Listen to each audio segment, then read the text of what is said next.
Hello guys. आज का अपना जो टॉपिक रहेगा वो है वर्क पावर एनर्जी के ऊपर, वर्क और वर्क एनर्जी थ्योरम। तो ये बेटा आपके लिए एक बहुत इंपॉर्टेंट टॉपिक है जिसमें अपने नीट के सभी पीवाईक्यू आज अपने स्टडी करेंगे। चलिए बेटा करते हैं स्टार्ट। तो इस टॉपिक को स्टार्ट करने से पहले मैं आपको इसके बेसिक कॉन्सेप्ट आपको क्लियर करवाता हूँ पहले। तो चलिए पहले अपने चलते हैं इसके बेसिक कॉन्सेप्ट के अंदर। देखो बेटा, सबसे पहले आप बच्चों को पता है कि वर्क की डेफिनेशन क्या होती है।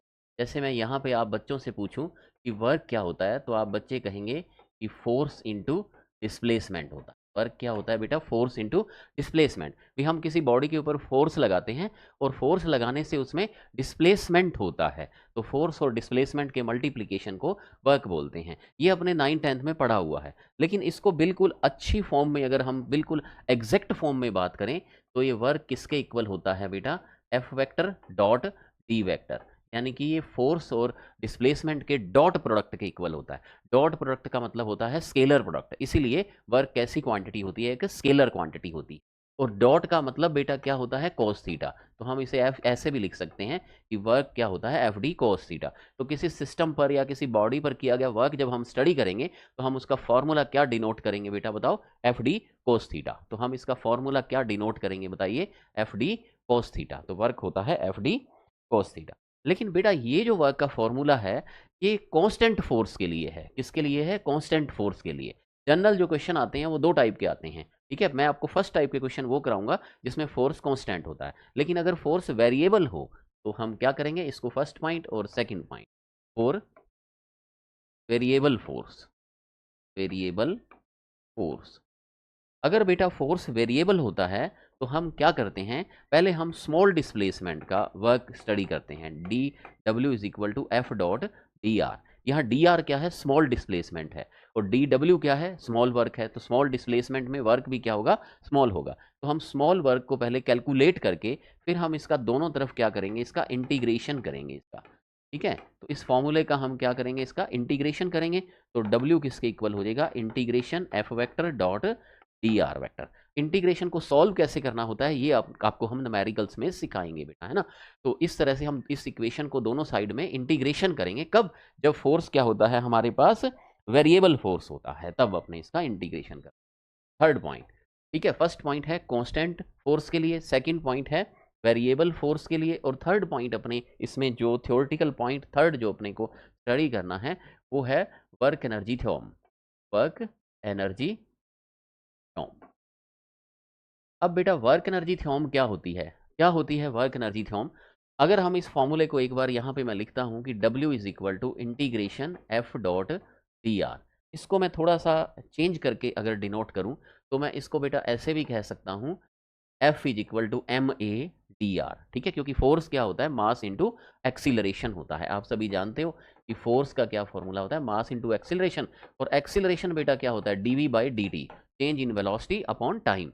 तो मैं इसको ऐसे डिनोट करता हूँ, एम ए की वैल्यू क्या होगी? D V by D T into में डी आर। और D R by D T, D R by D T ये किसके इक्वल हो जाएगा बेटा? डी आर बाई डी टी होती है वेलोसिटी, क्योंकि वेलोसिटी होती है डिस्प्लेसमेंट अपॉन टाइम।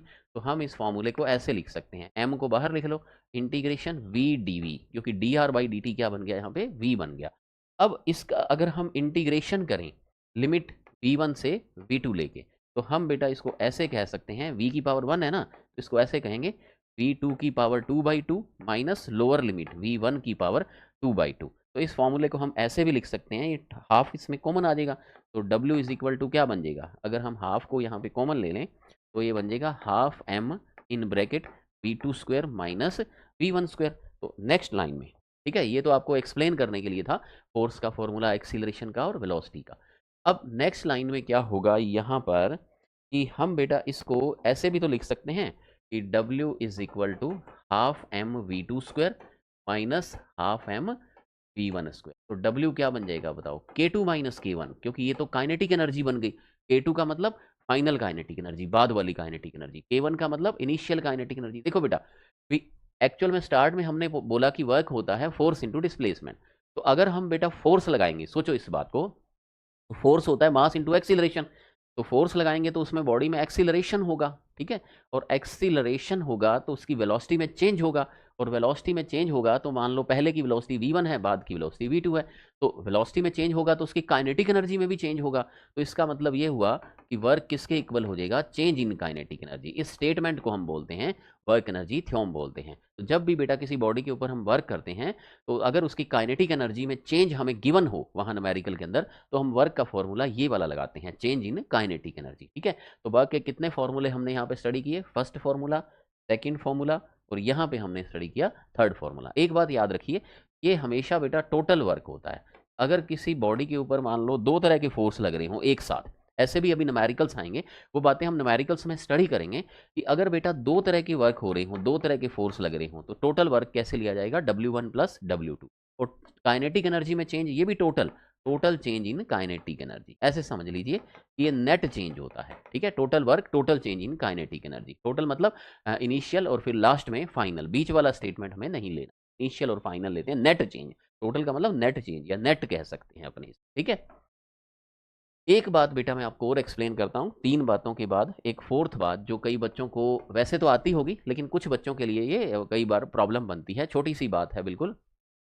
वो ये है, 1 मिनट में समझ आ जाएगी कि डॉट प्रोडक्ट कैसे करना है। क्योंकि बेटा आपको यहाँ पे एफ डॉट डी है ना, तो आपको न्यूमेरिकल्स में डॉट प्रोडक्ट भी करना पड़ेगा, इंटीग्रेशन भी लेना पड़ेगा और काइनेटिक एनर्जी का चेंज भी देखना पड़ेगा।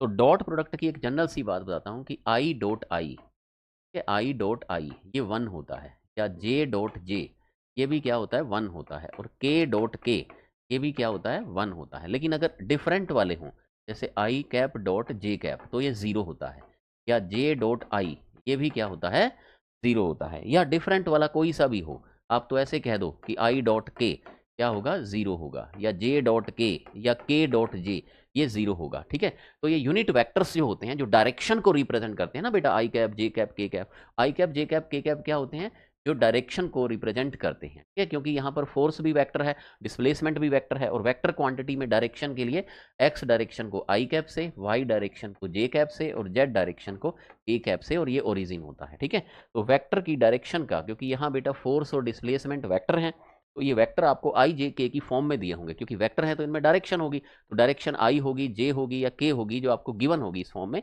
कोई बच्चा ये पूछे कि सर इस, वैसे तो आपको ये आता है, फिर भी कोई बच्चा ये पूछे कि सर इसका रीजन क्या था, तो बहुत सिंपल है बेटा, क्योंकि आपने अभी सीखा कि डॉट का मतलब कॉस थीटा होता है। ठीक है, तो अगर आई डॉट आई है मान लो, तो इसको मैं ऐसे लिखूंगा, आई डॉट आई, इसको मैं क्या लिखूंगा, आई आई कॉस थीटा, और कॉस 0 डिग्री हो जाएगा, क्योंकि आई और आई तो दोनों सेम डायरेक्शन में हो गए ना, दोनों ही वेक्टर एक्स डायरेक्शन में हो गए, सेम डायरेक्शन में हो गए, तो उनमें एंगल कितना हो गया, 0 डिग्री। और यूनिट वेक्टर का वैल्यू क्या होता है, 1 1, और कोस 0 भी 1, तो आंसर कितना आएगा, 1। इसी तरह जे डॉट जे, क्योंकि जे और जे में एंगल 0 डिग्री होगा और कोस 0 1 होता है, सेम ही के और के में। लेकिन अगर बेटा अलग अलग हों तो ये म्यूचुअली परपेंडिकुलर होते हैं, समझ गए ना।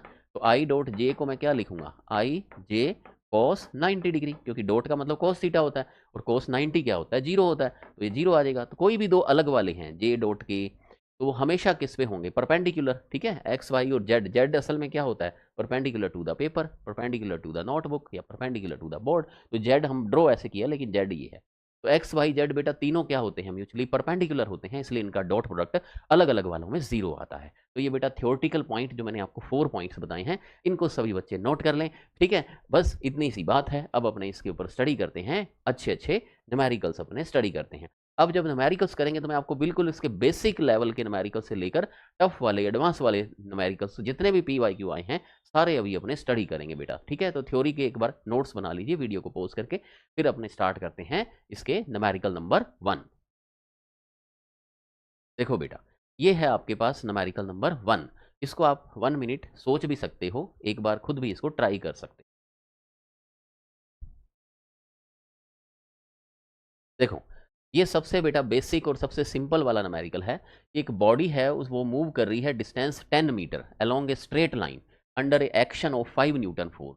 फोर्स कितना है बताओ, 5 न्यूटन, तो ये कांस्टेंट वाला ही है। डिस्टेंस कितनी है बताओ, कितनी है डिस्टेंस, या डिस्प्लेसमेंट कितना है स्ट्रेट लाइन में बताओ, 10 मीटर। वर्क कितना किया जाता है, 25 जूल। बताना क्या है, angle between force and direction of motion, या एंगल बिटवीन डिस्प्लेसमेंट। ठीक है, थीटा आपको बताना है, क्योंकि वर्क का फॉर्मूला क्या होता है बच्चों, एफ डी कोस थीटा होता है। वर्क का फॉर्मूला क्या होता है, एफ डी कोस थीटा, जिसमें आपको W कितना दिया है 25, फोर्स कितना दिया है 5, डिस्प्लेसमेंट कितना दिया है 10 और कोस थीटा हमें फाइंड करना है।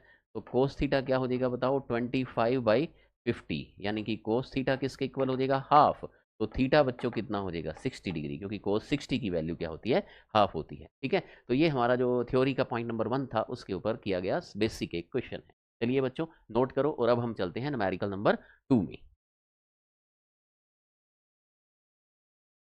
चलिए थोड़ा सा अपने फर्स्ट न्यूमेरिकल से सेकंड न्यूमेरिकल थोड़ा सा लेवल धीरे धीरे इंक्रीज करो। सेकंड न्यूमेरिकल में क्या करना है कि एक बॉडी है constraint to move in Y direction. ठीक है, एक बॉडी बेटा वाई डायरेक्शन में मोशन कर सकती है। ठीक है, इज सब्जेक्टेड टू फोर्स। अब इसके ऊपर बेटा फोर्स कितना लगाया हुआ है, ये आपको आई जे के की फॉर्म में दिया हुआ है, क्योंकि फोर्स जो होता है बेटा वो वेक्टर क्वांटिटी है, और आपको मैंने बताया कि वेक्टर क्वांटिटी आपको आई जे के की फॉर्म में दी जा सकती है। और लेकिन ये कांस्टेंट है या वेरिएबल है, देखो 2 i कैप, इसका मतलब एक्स डायरेक्शन में इसकी वैल्यू 2 है जो कांस्टेंट है। 15 j कैप, 15 भी एक कांस्टेंट नंबर है, ठीक है, वाई डायरेक्शन की। ठीक है, और के कैप क्या है, जेड डायरेक्शन में, जिसकी नंबर कितनी है, 6 है। तो ये बेटा एक कांस्टेंट टाइप का फोर्स है। The work done by this force in moving the body through a distance of 10 j cap along Y axis. देखो अब डिस्टेंस कैसे है, 10 j कैप। मैं एक बार नोट करता हूँ इस बात को कि फोर्स क्या है बॉडी के ऊपर, -2 i cap plus 15 j cap plus 6 k cap. ठीक है, और डिस्प्लेसमेंट क्या है इस बॉडी के अंदर, डिस्प्लेसमेंट कितना है, 10 j कैप। जे कैप का मतलब ओनली वाई डायरेक्शन में ही बॉडी डिस्प्लेस हो रही है। ठीक है, अब बताना क्या है आपको, वर्क बताना है जूल के अंदर। तो वर्क बेटा क्या होता है, F vector dot D vector. ठीक है, तो फोर्स कितना है बताओ, -2 i cap plus 15 j cap plus 6 k cap dot. अब डॉट में यहाँ डी वेक्टर कितना है अभी बताओ, 10 j कैप। तो आपको पता है बेटा आई को जे से पहले डॉट करेंगे तो वो कितना आएगा बताओ, 0। तो आई को जे से करेंगे डिफरेंट हो गए 0। फिर आई को जे से तो हो गया, अब जे को जे से करेंगे तो जे डॉट जे 1 हो गया, और 15 डॉट 10 कितना हो जाएगा, 150। अब जे को जे से हो गया, अब के को जे से करो वो कितना हो जाएगा, 0। तो वर्क बेटा कितना आ जाएगा आपके पास, 150 जूल। डायरेक्टली आप ध्यान रखना कि डिफरेंट वालों का 0 होता है तो आपको ऐड करने में जोड़ना ही नहीं है ना, 0 को लिखेंगे ही नहीं अपने। आई को जे से क्यों करेंगे अपने, बस क्योंकि वो 0 हो जाता है। के को जे से, जब आप तो जे को जे से करो बस। तो 15 और 10 कितना हो जाएगा, 150 जूल आपका आंसर आ जाएगा। ठीक है, ये था आपका सेकंड नंबर क्वेश्चन। ठीक है, वर्क के ऊपर सेकंड टाइप का न्यूमेरिकल ये आता है। अब अपने करेंगे न्यूमेरिकल नंबर 3। चलिए बच्चों नोट करो इसको, फिर चलते हैं, स्टार्ट करते हैं न्यूमेरिकल नंबर 3। देखो न्यूमेरिकल नंबर 3 क्या है, a particle moves from a point -2 i cap plus 5 j cap to 4 j cap plus 3 k cap. When a force of 4 i cap plus 3 j cap newton is applied, how much work has to be done by this force. तो फिर आपको work find करना है बच्चों। तो एक काम करो, पहले फोर्स देख लो, फोर्स कितना है बच्चों बताओ, 4 i cap plus 3 j cap. अब इसमें पॉइंट का जो डिस्प्लेसमेंट हो रहा है ना, ए से बी तक हो रहा है, लेकिन आपको ए और बी के कोऑर्डिनेट्स दिए हुए हैं, वेक्टर की फॉर्म में दिए हुए हैं। तो आप ऐसे लिखो कि फर्स्ट वाली जो उसकी पोजीशन है वो क्या है, -2 i cap plus 5 j cap और सेकंड वाली जो उसकी पोजीशन है वो क्या है बताओ, 4 j cap plus 3 k cap. Question ये है कि उसे एक पॉइंट जिसके ये कोऑर्डिनेट्स हैं, इस पॉइंट ए से उसको बी तक ले जाया जाता है। तो ए पॉइंट की पोजीशन, बी पॉइंट की पोजीशन, और डिस्प्लेसमेंट बेटा कैसे डिनोट करते हैं, डेल्टा एक्स। डेल्टा एक्स क्या हो जाएगा, x2 vector minus x1 vector. तो आप क्या करोगे, अभी x2 में x1 को माइनस करोगे। जब माइनस करोगे बेटा तो आपके जो साइन होते हैं वो रिवर्स हो जाते हैं। तो पहले x2 को नोट करो, 4 j cap plus 3 k cap, ये तो x2 हो गया। फिर माइनस, फिर ब्रैकेट में x1, तो माइनस होगा तो बेटा साइन चेंज हो जाएंगे, तो x1 के साइन चेंज कर दो, माइनस की जगह पे प्लस कर दो, प्लस 2 i कैप, और प्लस की जगह पे माइनस कर दो। तो इसको सोल्व करने पे आपके पास डेल्टा एक्स कितना आ जाएगा, देखो delta X vector is equal to 2 i cap, ठीक है, और j4 और -5 -j cap plus 3 k cap. ये बेटा डिस्प्लेसमेंट हो गया। ठीक है, तो यहाँ पे आपको डिस्प्लेसमेंट डायरेक्टली नहीं दिया, आपको पोजीशन दी थी, तो दोनों पोजीशन का आपको डिफरेंस फाइंड करना पड़ा, x2 माइनस x1। तो वर्क क्या हो जाएगा बेटा बताओ, फोर्स में displacement F vector dot D vector. अब एफ वेक्टर कितना था बताओ, 4 i cap plus 3 j cap dot. अब डिस्प्लेसमेंट वेक्टर डी वेक्टर देखो, या डेल्टा एक्स। ठीक है, डी का मतलब यहाँ पे डिस्प्लेसमेंट को किससे रिप्रेजेंट किया गया, डेल्टा एक्स से। तो ये डी वेक्टर हो जाएगा, या डेल्टा एक्स कितना आया है बेटा बताओ, 2 i कैप। ठीक है, 2 i cap minus j cap plus 3 के कैप। ठीक है, तो डब्ल्यू क्या आ जाएगा, 4 और 2 कितना हो गया 8, जे को जे से किया कितना आ गया -3। ठीक है, 8 -3 बेटा कितना हो जाएगा बताओ, 5 जूल हो जाएगा, 5 जूल। ठीक है, तो इसका आंसर क्या आ जाएगा बेटा, 5 जूल आ जाएगा। ठीक है, तो यहाँ पर आपने बच्चों ने ये देखा कि डिस्प्लेसमेंट को बेटा फाइंड करने के लिए हमने क्या किया, दो पोजीशन का डिफरेंस निकाला। ठीक है, ये क्वेश्चन नीट में आया हुआ क्वेश्चन है, तो सेम ऐसा ही एक क्वेश्चन, इसको नोट करने के बाद न्यूमेरिकल नंबर जो 4 है, इसकी आप बच्चे एक बार इसकी प्रैक्टिस करेंगे। इसमें भी देखो कैसे है कि एक फोर्स लग रहा है किसी बॉडी के ऊपर, तो फोर्स को हम यहाँ पे किससे डिनोट करेंगे, जो फोर्स आपको दिया है उसको साइड में हम यहाँ लिख लेंगे। ठीक है, डिनोट कर लेंगे साइड में 3 i cap plus J cap. Particle का मास कितना है, 2 किलोग्राम है, और पार्टिकल डिस्प्लेस कहाँ हुआ है, पहले वाली पोजीशन 2 i कैप प्लस के कैप से दूसरी जो पोजीशन है x2 है, वो क्या है 4 i cap plus 3 j cap minus के कैप। तो बताना क्या है आपको, वर्क बताना है। ठीक है, तो आप क्या करेंगे बच्चे बताओ, x1 x2 दिए हों तो डेल्टा x फाइंड कर लेंगे। डेल्टा x कैसे फाइंड करेंगे बताओ, x2 माइनस x1 करेंगे, x2 माइनस x1 करेंगे। और x2 माइनस x1 करते वक्त आप क्या करेंगे बताओ, पहले आप क्या करेंगे, x2 को लिख लेंगे 4 i cap plus 3 j cap minus के कैप। फिर अब माइनस करना है तो इसके साइन रिवर्स कर दो, 2 i कैप है ना प्लस का, इसको तो माइनस का कर दो, और प्लस का k है इसको भी माइनस का k कर दो। ओके, अब इसको डेल्टा x की वैल्यू जो आपका डिस्प्लेसमेंट डी वेक्टर बनेगा वो कितना हो जाएगा, 4 i cap minus 2 i cap, तो कितने बचे 2 i कैप, 3j, और j एक ही बार है तो प्लस 3j, और k माइनस और माइनस दोनों ऐड हो जाएंगे, -2 k कैप हो जाएगा। ठीक है, तो वर्क अब आप निकाल सकते हैं इजीली। वर्क क्या हो जाएगा बताओ, F vector dot D vector. तो फोर्स कितना था बेटा, ऊपर देखो 3 i cap plus j cap dot, और आपके पास डिस्प्लेसमेंट कितना आया है बताओ, यहाँ पे डिस्प्लेसमेंट आया है 2 i cap plus 3 j cap minus 2 k cap. तो बेटा ये कितना बन जाएगा बताओ, i और i कितने हो गए, 3 और इंटू 2 6, प्लस j और j कितने बन गए 3, 1 इंटू 3, k, i और j को k से करोगे तो 0 ही आएगा, तो वर्क कितना बन जाएगा बेटा 9 जूल आपके पास आंसर आ जाएगा। ठीक है, तो इस तरह आपने बेटा डॉट प्रोडक्ट्स की हेल्प से आपने वर्क की फॉर्मूला जो डॉट प्रोडक्ट का था उसको आपने करना सीखा है न्यूमेरिकल नंबर 4 के थ्रू। अब बेटा कुछ अपने अलग बात जो सीखते हैं, इसमें बेटा क्या था, फोर्स कांस्टेंट था सभी क्वेश्चन में। यहाँ तक देखो 3i और 4j, तो 3 एक कांस्टेंट नंबर थी एक्स डायरेक्शन की, और 1j कैप मतलब 1 भी क्या था, कांस्टेंट था। तो यहाँ तक अपने जो न्यूमेरिकल देखे बेटा, इसमें फोर्स कांस्टेंट था, तो आप क्या करेंगे, डॉट प्रोडक्ट की हेल्प से कर लेंगे। अब न्यूमेरिकल नंबर अपने जो 5 देखते हैं, न्यूमेरिकल नंबर 5 देखो, इसमें बेटा वर्क वेरिएबल है, फोर्स वेरिएबल है, सॉरी फोर्स इसमें क्या है, वेरिएबल टाइप का है। अब हमें वर्क फाइंड करना है। वेरिएबल कैसे है देखो, 2x 3x स्क्वायर, तो x की वैल्यू जो होगी वो जैसे चेंज होगी, x की वैल्यू 1 होगी 2 होगी, तो उसके अकॉर्डिंग फोर्स अलग अलग वैल्यू के ऊपर, x की अलग अलग वैल्यू के ऊपर फोर्स अलग अलग होगा, तो इसे हम क्या बोलते हैं, वेरिएबल फोर्स बोलते हैं। ठीक है, और वेरिएबल फोर्स के अंदर डिस्प्लेसमेंट कहाँ से कहाँ तक किया, 0 से 5 मीटर तक किया है बॉडी का, है ना। तो क्या 0 से 5 मीटर तक कांस्टेंट फोर्स लगेगा, नहीं ना बेटा। पहले x की वैल्यू 0 होगी तो उस पर फोर्स अलग लगेगा, x 0 रख दो। फिर x की वैल्यू 1 होगी तो फोर्स अलग लगेगा, x की वैल्यू 5 तक चेंज होगी तो x इक्वल टू 5 पे फोर्स अलग लगेगा। निकालना आपको वर्क ही है ना।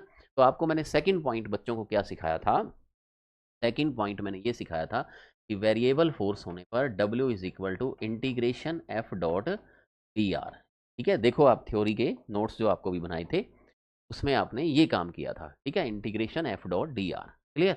तो W is equal to integration, अब f की वैल्यू क्या है बताओ, 7 minus 2x plus 3x square dot, अब डिस्प्लेसमेंट जो है, ठीक है, ये कितना है बताओ, यहाँ x 0 से 5 है ना, तो ये dx हो गया हमारा। ठीक है, dx, तो इसको मैंने क्या लिख दिया, डी आर को मैंने dx लिख दिया यहाँ पे, क्योंकि वो x डायरेक्शन में है, y में होगा तो हम y लिख सकते हैं। अब बेटा इसको डायरेक्ट ऐसे नहीं कर सकते हैं अपने कि यहाँ हम dx की वैल्यू रख दें, इसका आपको इंटीग्रेशन लेना है। लिमिट अब आपको दिख रही है, देखो 0 से 5 तक लिमिट आपको गिवन होगी बेटा। 0 से 5 का मतलब 0 से x तक मान, है ना। अगर यहाँ पे x इज इक्वल टू 0 नहीं होता, मान लो x इज इक्वल टू 1 से 5 होता, तो आप x1 से x2 लेते, तो इनिशियल लिमिट यहाँ पे 0 है। तो अब इसको इंटीग्रेशन से सॉल्व करना है। 0 से x 7 dx माइनस 0 से x 2x dx minus, sorry plus, ये प्लस का साइन है, 0 से x 3x स्क्वायर dx। तो इसको बेटा आप क्या कर दो, इस लाइन को इंटीग्रेट कर दो। 7 इंटीग्रेशन dx, 0 से x क्या आएगा, x माइनस 2, x की पावर 1 है ना, तो x की पावर 2/2 प्लस 3 एक्स की पावर 2 है तो एक्स की पावर 3/3, ये इसका इंटीग्रेशन सॉल्व हो गया।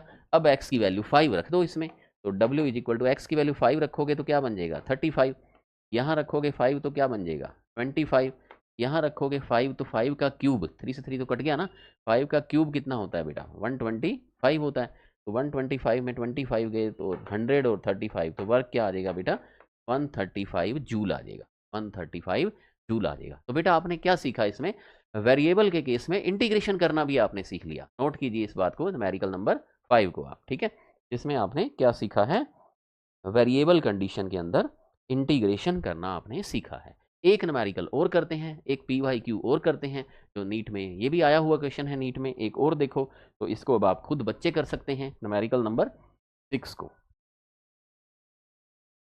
ये रहा बेटा, ये हमने स्टडी किया न्यूमेरिकल नंबर 5, अब बच्चे करेंगे न्यूमेरिकल नंबर 6। देखो यहाँ पे बेटा फोर्स फिर से वेरिएबल है क्योंकि 20 + 10y, तो ये y एक्सिस के अंदर वेरिएबल टाइप का फोर्स है, y एक्सिस के अंदर वेरिएबल है। करिए इसको ट्राई 1 मिनट।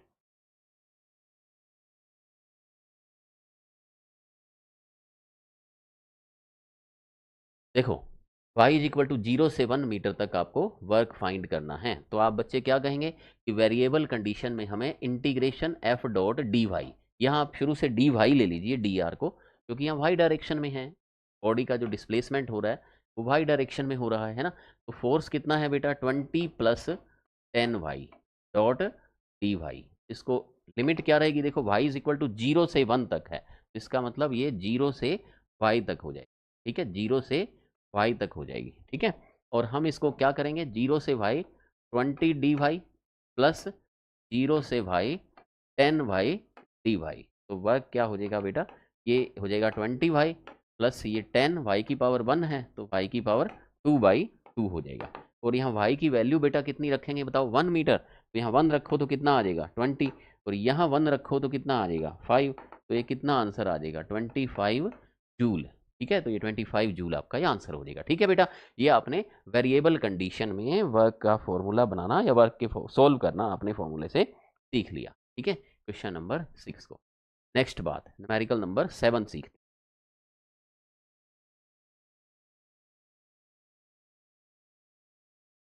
देखो बच्चों न्यूमेरिकल नंबर 7 ये ग्राफ का न्यूमेरिकल है। मैंने आपको बेटा जब काइनेमेटिक्स बताई थी तो ग्राफ का मैंने आपको बेसिक बताया था, ठीक है। एक बार फिर से रिवाइज करता हूँ बात को कि ग्राफ आने पे दो ही बातें होंगी, या तो एरिया होगा और या स्लोप होगा। स्लोप तो देख के पता लगती है कि वो tan थीटा y/x होती है, स्लोप का मतलब डिवाइड और एरिया का मतलब इनटू, ठीक है। अब वर्क का फॉर्मूला क्या है, फोर्स इनटू डिस्प्लेसमेंट है या force divide by displacement, into वाला है बेटा। वर्क का फॉर्मूला क्या है, फोर्स इनटू डिस्प्लेसमेंट है ना, क्लियर। फोर्स और डिस्प्लेसमेंट का मल्टीप्लाई है, डिवाइड तो नहीं है ना, एफ डी कोस सीटा है भले बीच में, लेकिन मल्टीप्लाई का फॉर्मूला है, बेसिक सी बात। तो मल्टीप्लाई का मतलब क्या होता है बताओ, वाई इंटू एक्स, यानी वाई की तरफ फोर्स हो गया और यहाँ एक्स की तरफ क्या हो गया डिस्प्लेसमेंट हो गया।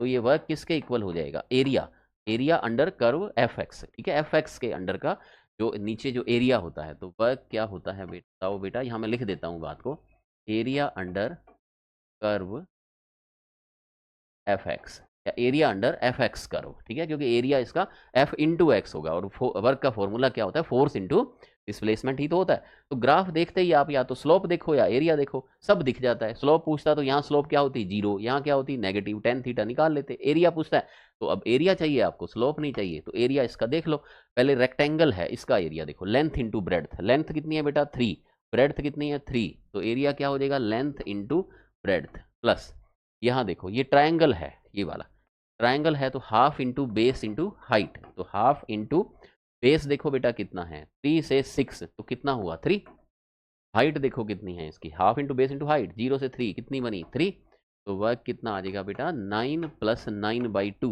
यानी कि 13.5, ठीक है, ये आपका आंसर हो, ठीक है। समझ गए बेटा, तो वर्क को हम एरिया से भी फाइंड कर सकते हैं, तो ये एक तरह का कंसेप्ट हो गया, ग्राफ को देखकर वर्क निकाल, ठीक है।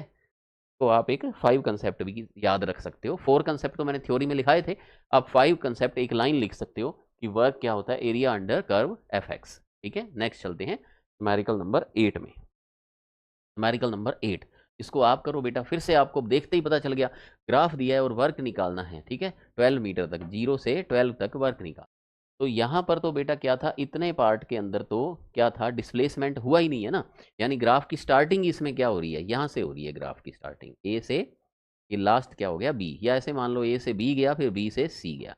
तो यहाँ पे तो बेटा ग्राफ ही नहीं है ना, तो इसमें एरिया जहाँ से शुरू, जहाँ से ग्राफ स्टार्ट होगा उसका आपको एरिया देखना है। तो वर्क क्या होगा, एरिया, एरिया क्या होता है, लेंथ इंटू ब्रेड्थ, किसका, रेक्टेंगल का, रेक्टेंगल का लेंथ कितना है 0 से 2, तो लेंथ कितना हो गया 2, ब्रेड्थ 3 से 7, 7 माइनस 3 कितना हुआ 4, प्लस सॉरी,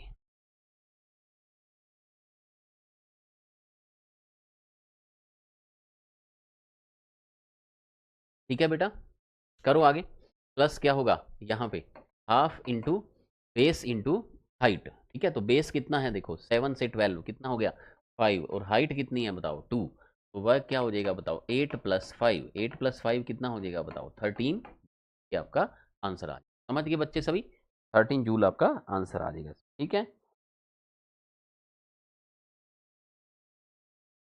समझ गए सभी बच्चे, ठीक है, नोट करो बेटा इसको।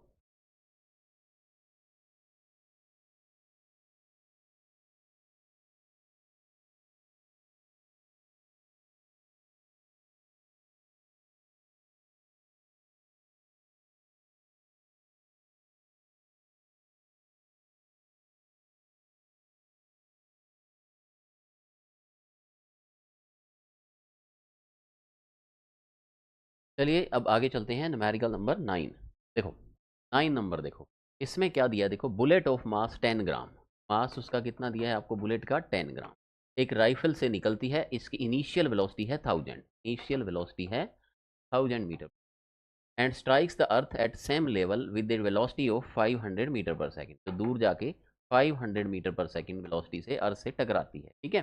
तो इसमें वर्क बताओ, रेजिस्टेंस फोर्स, क्योंकि बेटा इसमें वेलोसिटी कम हो गई है, तो कभी भी गन से अपने बुलेट फायर किया, तो बुलेट क्या जब निकलती है तो उसकी वेलोसिटी ज़्यादा होती है, फिर हवा का फ्रिक्शन लगता है, जैसे अपने बॉल फेंकते हैं तो धीरे धीरे बेटा फ्रिक्शन के कारण उसकी स्पीड क्या होती है, घटते घटते बॉल रुक जाती है और वहाँ पे गिर जाती है ना, तो जब भी फ्रिक्शन लगता है तो स्पीड कम होती है, ठीक है। पर आप ये बताओ बच्चों कि यहाँ पर आपको V1 और V2 दिए हैं, तो आप कौन सा फॉर्मूला लगाओगे वर्क के लिए, W is equal to delta K, जो कि होता है half M V2 square minus V1 square, ठीक है, वर्क एनर्जी थ्योरम को अप्लाई करोगे, फॉर्मूला देखते ही आपको समझ आ जाएगी, ठीक है, हाफ इंटू एम, मास कितना है 10 ग्राम, 10/1000, V2 स्क्वायर, ठीक है, तो V2 कितना है बेटा 500 है, तो पहले 5 का स्क्वायर करो, 25 इंटू फिर 100 के लिए 10 की पावर 4 ले लो, माइनस अब 1000 का स्क्वायर, तो पहले ऐसे करो, पहले 10 का स्क्वायर 100 इंटू में 10 की पावर 4, मतलब 1000 का 10 की पावर 6 बनेगा, जिसको मैंने ऐसे क्यों लिखा है बेटा, ऐसे इसलिए लिखा है क्योंकि कैलकुलेशन को ईजी बनाने के लिए, क्योंकि क्या होगा यहाँ से 10 की पावर 4 तो कॉमन आ जाएगा, 25 माइनस 100 वो -75 बच जाएगा, ठीक है। तो अब सॉल्व इसको करके क्या आंसर आ जाएगा आपके पास बताओ, W इज इक्वल टू ये बच गया 10, 10 की पावर 2 हो गया ना, ये 100 हो गया, डिवाइड बाई 2 इंटू में 75 माइनस में, तो कट के कितने आ जाएंगे, 75 को हाफ कर लो, 75 को हाफ करोगे 37.5 इंटू 100, तो -3750 जूल, ये हो जाएगा आपका आंसर हो जाएगा। अब बेटा वर्क माइनस में क्यों आया, यहाँ बताओ, जब भी काइनेटिक एनर्जी में डिक्रीजमेंट होता है, ऐसा फ्रिक्शन, फ्रिक्शन क्या करता है बेटा, एनर्जी का लॉस करवाता है, काइनेटिक एनर्जी को डिक्रीज करता है, तो डिक्रीज करता है तो V2 कम हो जाएगा, तो जब जब वेलोसिटी में कमी होगी तो वर्क क्या होगा, काइनेटिक एनर्जी में कमी होगी तो वर्क क्या होगा माइनस का होगा, तो फ्रिक्शन क्या होता है नेगेटिव वर्क करता है, तो आंसर माइनस आएगा, हालांकि इसने बेटा साइन पूछा नहीं था इसने, ठीक है, पूछा नहीं है तो हमें इसका सिर्फ मैग्नीट्यूड ही पूछा गया, अपने को बताना है। तो आप ये बताओ आपको देख के कैसे पता चल गया कि वर्क, क्योंकि यहाँ V1 और V2 दिए हैं, ठीक है, तो आपको देखते ही इसका आइडिया हो जाता है कि वर्क के कंसेप्ट अगर आपको क्लियर हैं तो, है ना, तो आप देखते ही, और कंसेप्ट आपने नोट कर ही लिए हैं अच्छे से, थ्योरी, इसीलिए मैंने आपको बोला था कि थ्योरेटिकल कंसेप्ट को पहले नोट कर लो। चलिए अब चलते हैं न्यूमेरिकल नंबर 10,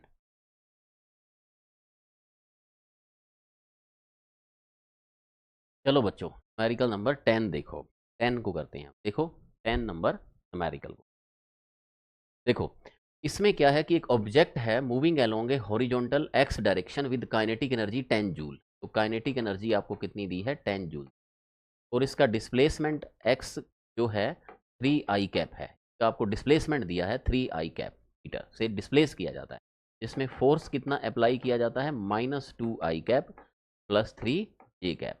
तो बताना क्या है, kinetic energy of the object at the end of the displacement, मतलब इसकी बाद वाली काइनेटिक एनर्जी आपको बतानी है। तो अब बेटा कौन सा फॉर्मूला लगेगा, आप इसको ट्राई करो 1 मिनट इसको, कि अब अपने इसमें कौन सा फॉर्मूला अप्लाई करेंगे। तो देखो बच्चों, एक बात तो समझ आ रही है कि वर्क डन क्या होता है, W is equal to delta K, और वर्क क्या होता है बेटा, फोर्स इंटू डिस्प्लेसमेंट, और डेल्टा के क्या होता है बताओ, K2 माइनस K1। हो गया ना सॉल्व, देखो बताओ, क्योंकि आपको बेटा पता चल गया कि K1 K2 का भी आपको K2 पूछी है, K1 गिवन है, और F और X दिए हैं, तो वर्क का फॉर्मूला क्या होता है, F इंटू एक्स। F कितना है बताओ यहाँ पे, -2i cap plus 3j cap dot X कितना है यहाँ पे, 3i cap is equal to K2 find करना है आपको, और K1 कितना है 10, K1 कितना है यहाँ पे 10 है। तो अब बच्चे क्या करेंगे बताओ, I को I से, तो 3 इंटू टू -6, J को I से तो 0 ही हो जाएगा, is equal to K2 minus 10। K2 बच्चों कितना आ जाएगा बताओ, -6, और ये इधर जाके +10, K2 कितना आ जाएगा, +4 जूल आ जाएगा, +4 जूल। तो ये इसका बेटा आंसर हो जाएगा। ठीक है, यहाँ वर्क देखो माइनस का आया है, तो काइनेटिक एनर्जी में कमी हो रही है ना, पहले 10 जूल है और बाद में कितनी आ रही है, 4 आ रही है। ठीक है, काइनेटिक एनर्जी में कमी आती है तो वर्क क्या होता है, माइनस का होता है। तो देखो यहाँ वर्क जो अपने निकाला F इंटू एक्स, वो -6 आया, तो इसीलिए पता चला कि काइनेटिक एनर्जी डिक्रीज हो रही है, वर्क डन नेगेटिव है। ठीक है, पूरा केस आपका थ्योरेटिकल कंसेप्ट भी इसमें समझ में आ गया। चलिए नोट कीजिए, अब चलते हैं न्यूमेरिकल नंबर 11 के अंदर।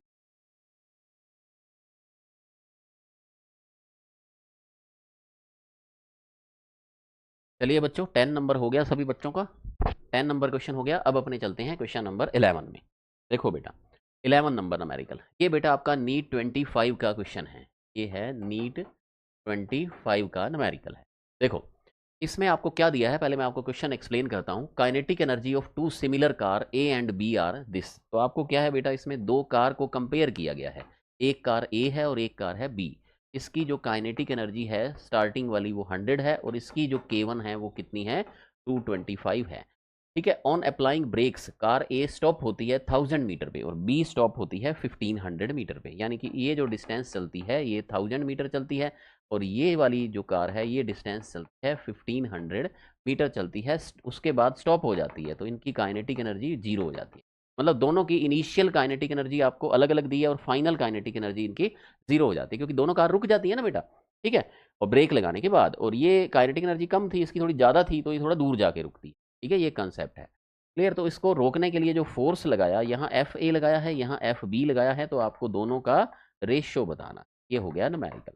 तो आप बेटा एक चीज़ बताओ मेरे को, कि मैंने आपको सिखाया तो यही है ना कि वर्क का फॉर्मूला क्या होता है, W is equal to delta K, और वर्क क्या होता है, force into displacement is equal to K2 minus K1। ठीक है, ये आपका यहाँ अप्लाई करना है। तो पहले कार ए के लिए करना है इस तरफ, और इस तरफ कार आपको बी के लिए करना है, फिर दोनों को आप कंपेयर करके उनका रेशियो निकाल सकते हैं। तो कार ए के लिए फोर्स कितना है, एफ ए, और डिस्प्लेसमेंट कितना है 1000। ठीक है, 1000 है ना, देखो ये रहा, और K2 कितना है 0 है, और K1 कितना है बताओ 100 है। तो एफ ए कितना आ जाएगा बताओ यहाँ पे, -100/1000, यानी एफ ए कितना आ जाएगा, -1/10। माइनस साइन क्यों आया बेटा, क्योंकि रिटार्डेशन फोर्स है, रोकने वाला फोर्स है।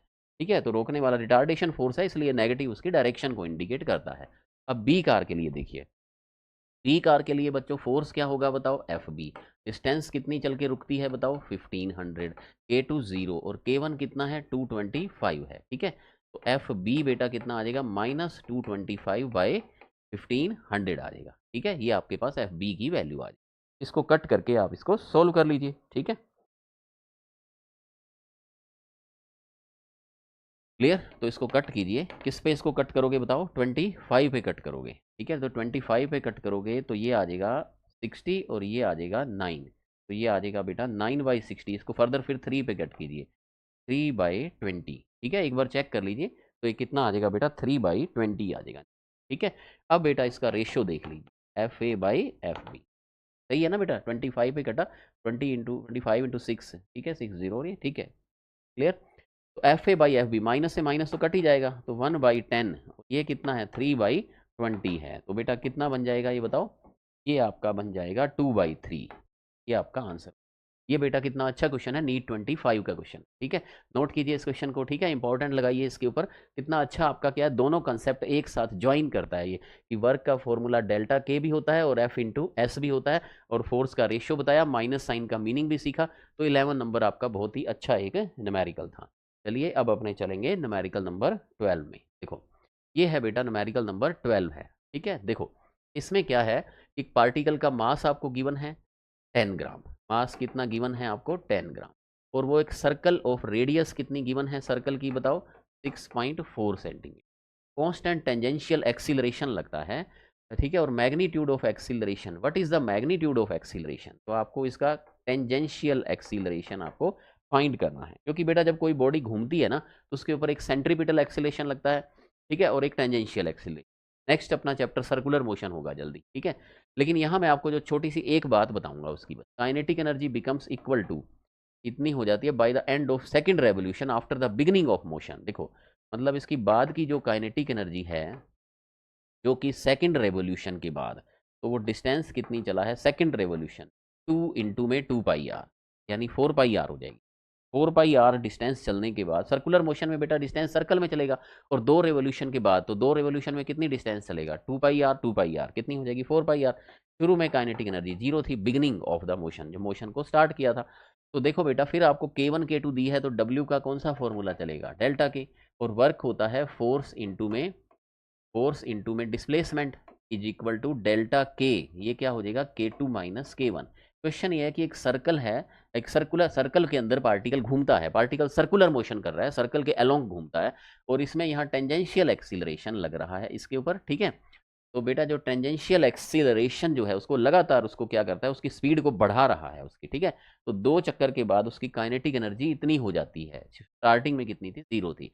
अब फोर्स क्या होता है बेटा बताओ, मास इंटू एक्सीलरेशन होता है, ठीक है। K2 माइनस K1 तो 0 थी, तो यहाँ पे K1 को तो अपने 0 लिख देंगे। अब मास कितना है बताओ 10 ग्राम, 10/1000।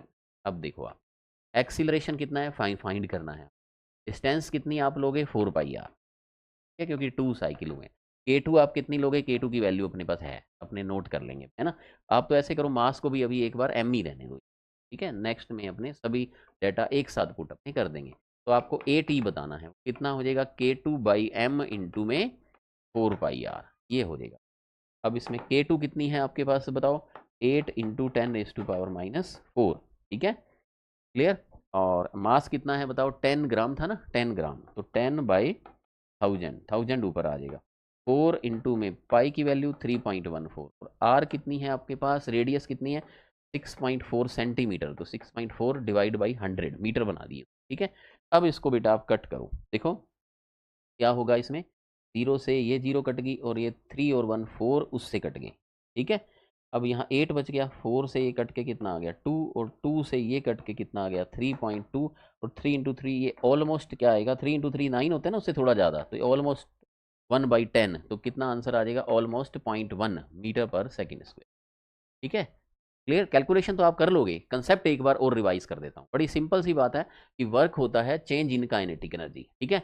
आपको बिगिनिंग ऑफ मोशन में काइनेटिक एनर्जी कितनी 0 दी थी, और बाद वाली काइनेटिक एनर्जी आपको गिवन थी। अब रह गया work force into displacement, force होता है मास इंटू एक्सीलरेशन, एक्सीलरेशन हमें फाइंड करना है फोर्स का, एक्सीलरेशन पूछा है तो फोर्स को m इंटू ए कर देंगे, और डिस्प्लेसमेंट सर्कुलर मोशन में जो उसने डिस्टेंस चली है, यहाँ पे ये चीज़ देखिए वो कितनी चली है, इसने 4 पाई आर चली है, यानी कि 2 साइकिल के अंदर की डिस्टेंस आपको लेनी है, ठीक है। ओके बेटा नोट कर लीजिए न्यूमेरिकल नंबर 12। अब अपने चलेंगे न्यूमेरिकल नंबर 13। चलिए बच्चों करते हैं स्टार्ट न्यूमेरिकल नंबर 13 को। ये देखिए न्यूमेरिकल नंबर 13, देखो ये भी बहुत एक इंपॉर्टेंट न्यूमेरिकल है, देखो कितना इंपॉर्टेंट न्यूमेरिकल है। देखो क्या कह रहा है आपको कि एक drop of rain water having mass 1 ग्राम, ठीक है, एक ड्रॉप आती है रेन की जिसका मास कितना है बताओ 1 ग्राम है, ओके बिल्कुल ठीक है। Falling from A height of 1 kilometre, height कितनी आ रही है इसकी 1000 मीटर, ठीक है, 1000 मीटर ऊपर क्लाउड है, जिससे क्या होता है एक रेन क्या होता है, रेन ड्रॉप जो होती है, बरसात की एक बूंद होती है, वो क्या होती है नीचे आती है, ये आपको न्यूमेरिकल में गिवन है, ठीक है। स्पीड कितनी है नीचे आने पे बताओ उसकी 50 मीटर पर सेकंड है, यू 0 था ऊपर, ठीक है, ऊपर से ड्रॉप होती है बॉल, ठीक है, नीचे बॉल मतलब यहाँ पे ड्रॉप है, तो ऊपर से ड्रॉप नीचे आती है और स्पीड उसकी बढ़ती जाती है, ठीक है। जी कितना है 10 metre per second square, work done by gravitational force and resistive force, resistance, ठीक है, फ्रिक्शन फोर्स का। तो बेटा यहाँ दो तरह के वर्क होते हैं, तो दोनों का आपको टोटल फॉर्मूला, तो आपको मैंने क्या सिखाया था कि टोटल वर्क डन क्या होता है, total change in kinetic energy. तो टोटल वर्क डन क्या हो जाएगा, W gravitation plus W friction is equal to K2 minus K1 हो जाएगा। और बेटा जो अपने वर्क होता है ग्रेविटेशन का वो तो mgh होता है, और फ्रिक्शन का वर्क आपको फाइंड करना है, K2 आपको पता लग जाएगी हाफ एम V2 स्क्वायर, और K1 क्या थी, जीरो, क्योंकि इसका इनिशियल वेलोसिटी u या V1 कितनी थी बताओ, जीरो थी। ठीक है, हो गया बेटा क्वेश्चन। मास कितना है बेटा यहाँ पे बताओ, 1 ग्राम, तो 1/1000। जी कितना है 10, हाइट कितनी है 1000 मीटर, फ्रिक्शन का वर्क ये तो हमें फाइंड ही करना है। ठीक है, दोनों वर्क फाइंड करने हैं, ग्रेविटेशन का तो डायरेक्ट हो जाएगा mgh, ये कितना बन जाएगा आपका 10 जूल बन जाएगा। ठीक है, फ्रिक्शन का ऐसे निकलेगा, क्योंकि इनका टोटल जो वर्क होता है ना बेटा, ये चेंज इन काइनेटिक एनर्जी होता है। ठीक है, change in kinetic energy, half into mass कितना है बताओ 1 ग्राम, तो 1/1000, V2 स्क्वायर 50 इंटू 50 कितना बना 2500। क्या ये किससे कट जाएगा, 2 जीरो से ये जीरो कट जाएगी, और ये आ जाएगा 12.5 आ जाएगा, यानी कि 10 plus WF is equal to ये आ जाएगा जी 2.5/2 यानी 1.2। तो फ्रिक्शन का वर्क क्या हो जाएगा 1.25 माइनस 10 यानी -8.75।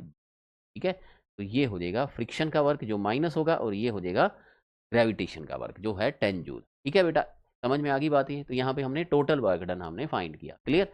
हम आपको इसको एक बार इस क्वेश्चन के कंसेप्ट को और क्लियर अभी करते हैं अच्छे से। देखो नोट कर लीजिए इसको, और मैं आपको इसके कंसेप्ट अभी थोड़े से और क्लियर कराता हूँ। ठीक है, देखो अगर बेटा क्या होता है इस क्वेश्चन में, थोड़े से इसके कंसेप्ट सीखो। मान लो जो ड्रॉप है विदाउट फ्रिक्शन आती, मान लो इसमें फ्रिक्शन नहीं होता, मान लो फ्रिक्शन का जिक्र ही नहीं होता, मेंशन ही नहीं होता फ्रिक्शन, तो ये कहता कि ड्रॉप नीचे आती है। ठीक है, और ग्रेविटेशन के कारण क्या होगा इसका बताओ, वर्क डन जो होगा वो W is equal to K2 minus K1 होता है। तो वर्क जैसे सिर्फ ग्रेविटेशन कर रहे हैं ना, तो ग्रेविटेशन का वर्क क्या होता है mgh होता है, force into displacement. mg force है उसका अपने भार के कारण नीचे आती है, और डिस्प्लेसमेंट क्या है उसका h हाइट, K2 कितनी है बताओ half M V square minus K1 कितनी थी, जीरो थी।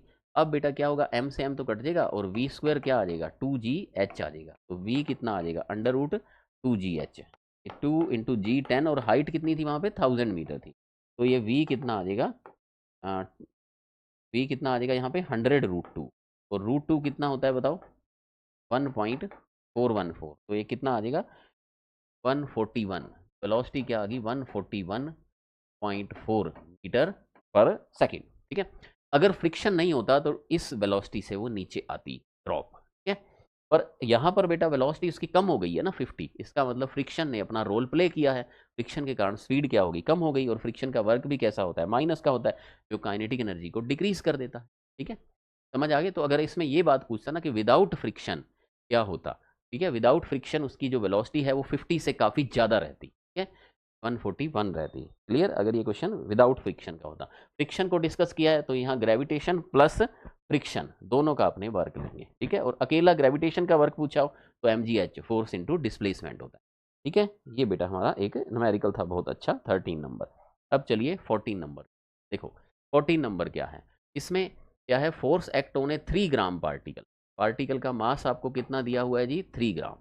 ठीक है, that the position of particle as a function of time is given, x is equal to 3t minus 4t square plus T cube, where x is metre and t is second, the work done during the first 4 second. देखो बेटा आप तो क्या करो, इसमें आपको displacement दिया है ना, तो आप पहले वेलोसिटी फाइंड करो। वेलोसिटी क्या होती है dx/dt, तो d/dt इंटू में 3t minus 4t square plus T cube. ठीक है, तो ये कितने आ जाएगा बेटा, यहाँ पे आ जाएगा 3 माइनस ये कितना आ जाएगा 8t प्लस ये कितना आ जाएगा 3t स्क्वायर, डिफ्रेंशिएशन तो कर ही लेंगे सभी, है ना।